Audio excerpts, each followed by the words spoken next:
Bien le bonjour, nouvelle vidéo débrief. Malheureusement la semaine dernière il n'y a pas eu de vidéo débrief tout simplement parce que j'ai pas eu assez d'observations et de techniques ou des choses à raconter tout simplement. Donc c'est pour ça que je profite de ce débrief pour vous dire qu'il n'y en aura pas toutes les semaines, il y en aura sans doute que toutes les 2 semaines, mais il y aura tout le temps des trucs à raconter, donc ça c'est plutôt cool. Pour l'observation, j'étais sur le Martin pendant 6 mois à peu près, et je commençais à me lasser, malgré que ça soit une espèce que je kiffe prendre en photo, avec tous les comportements qu'elle peut avoir, et ses couleurs magnifiques. C'est vraiment une espèce qui est juste incroyable à prendre en photo. En tout cas pour les débutants, je vous la conseille, parce que c'est pas une espèce trop compliquée à prendre en photo. Donc j'étais sur le martin et maintenant je vais plus sur le mammifère. Donc c'est vraiment, pour le mammifère je m'étais jamais vraiment apprêté à le prendre en photo. J'ai eu quelques périodes où j'ai essayé de prendre en photo du chevreuil et j'ai réussi, mais je me suis vraiment jamais vraiment arrêté parce que je me suis vraiment consacré sur les oiseaux, que ça soit aigrette, cormoran, héron, tout ça, j'y suis passé. J'ai fait pas mal de macros aussi l'été dernier, d'ailleurs on va en revenir un peu plus tard dans la vidéo, mais du coup là je m'y mets à fond.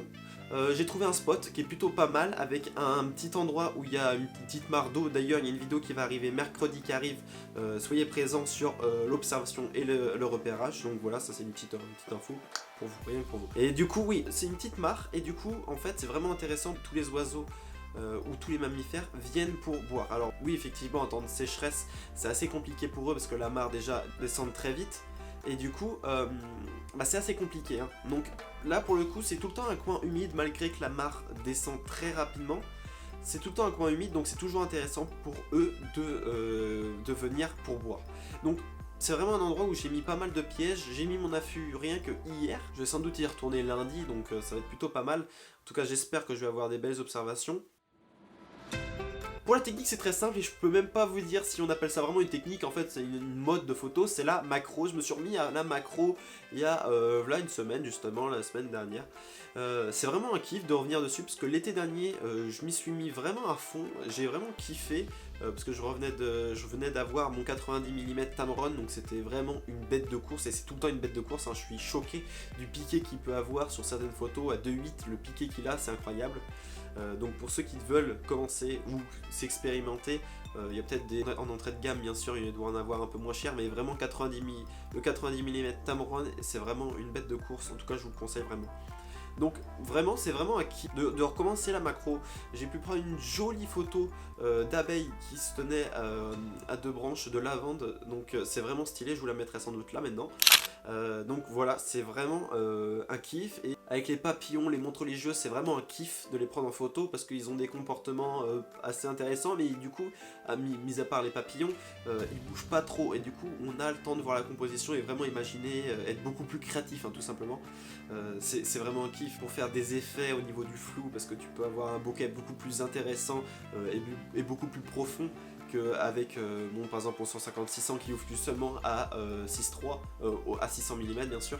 Donc on est un peu plus limité qu'alors qu'en macro je trouve qu'il n'y a vraiment pas de limite, surtout avec la double exposition que j'expérimente encore. D'ailleurs j'en parlais au débrief dernier, d'ailleurs je vous conseille d'y aller si vous n'avez pas vu la vidéo. Je vous parlais de la double exposition et c'est vrai que je m'y attelle tout le temps, c'est vraiment un truc compliqué.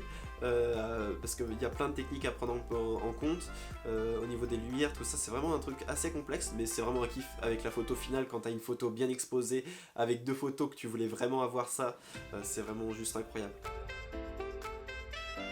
Pour les questions j'en ai 2.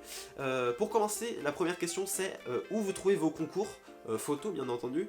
Je parle pas de concours de poterie, c'est vraiment pas intéressant pour moi. Quoique, ça peut être intéressant.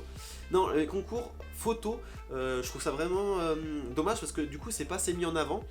Et j'en cherche hein, pourtant, mais je tombe sur des trucs bizarres avec des sites mal mis et tout, c'est la cata. Donc je vous demande où vous trouvez vos concours, et si vous en avez, n'hésitez pas à me le dire en commentaire. Je suis vraiment curieux de savoir. Je sais qu'il y avait Montier et c'est le plus connu. D'ailleurs j'étais inscrit et je crois que j'étais qualifié, si j'ai bien lu le mail, mais malheureusement il fallait s'inscrire suite à la qualification et je me suis pas inscrit comme un connard. Alors, vous pouvez me traiter en commentaire aussi de tous les noms, je le prends bien entendu. Non vraiment j'étais vraiment déçu et je suis vraiment qu'un con parce que j'ai pas regardé mes mails et en fait c'était juste dans les mails, c'était marqué vous êtes inscrit nanana. fallait juste s'inscrire et vous t'étais qualifié quoi. Enfin qualifié, à mon avis c'était au tout départ, hein, je me serais fait éliminer après, il n'y a pas de souci pour ça, mais voilà, je m'étais quand même inscrit et qualifié et j'avais complètement zappé parce que du coup les concours sont sur du long terme, du genre 6 mois, ouais, un bon 6 mois quand même la plupart des concours. Donc. Et la deuxième question c'est, est-ce que vous aimez les vidéos débrief? C'est vraiment une question que je me pose parce que moi je trouve personnellement ça intéressant si quelqu'un le ferait à ma place. Donc dites-moi en commentaire si vous aimez mes vidéos débrief, si je continue ou si j'en fais par exemple une fois toutes les 2 semaines. Je trouve ça intéressant le rapport. Faire toutes les semaines c'est un peu... Quand j'ai des choses à dire c'est intéressant, mais quand j'ai rien à dire bah, je vais tout simplement pas la faire comme je l'ai fait dimanche dernier. Je l'ai pas faite parce que j'avais rien à dire. Et du coup bah, dites-moi si vous aimez ces vidéos débrief. En tout cas je vais quand même continuer à les faire, peut-être avec un rythme, si vous aimez moins, avec un rythme un peu moins régulier, mais je vais quand même continuer à les faire parce que ça me permet de garder une certaine régularité dans mon travail, ce que je voulais garder le plus possible, que de pas rester inactif pendant 3 mois. Je voyais pas trop l'intérêt de revenir 3 mois après et poster une petite vidéo comme ça random qui a pas trop d'intérêt. Du coup ça donne la vidéo débrief, ou ça donne un intérêt entre les vidéos que je poste en fait. Et du coup bah dites-moi si vous aimez. Et mon compte coup de cœur de la semaine c'est Grain. Sur YouTube vous tapez Grain, G-R-A-I-N, Grain. Et vous allez tomber dessus, c'est un vidéaste qui fait que des vidéos sur la présentation de matos et pour le montage et des fois des petites vidéos qui viennent à l'improviste. Mais du coup ce qui est vraiment intéressant c'est qu'il vous forme vachement bien. En tout cas moi pour la vidéo ça m'a vachement aidé, que ce soit pour mon montage ou pour des astuces au niveau du matos, ça m'a vachement aidé. Donc je vous conseille d'aller voir Grain, c'est très professionnel, il fait vraiment des vidéos très qualitatives. Donc allez suivre, ça me ferait plaisir, en tout cas si vous ne l'êtes pas encore, parce qu'il est assez connu dans le monde de la vidéo, donc n'hésitez pas, suivez-le. Bon bah voilà la fin de la vidéo, j'espère que ça vous a plu, en tout cas moi c'est toujours un kiff de la faire. Si vous avez aimé, n'hésitez pas à mettre un petit like, si vous avez envie de parler, n'hésitez pas à mettre un petit commentaire, si vous avez envie de partager, bah partagez. En tout cas moi je vous dis dans de prochaines vidéos, ciao.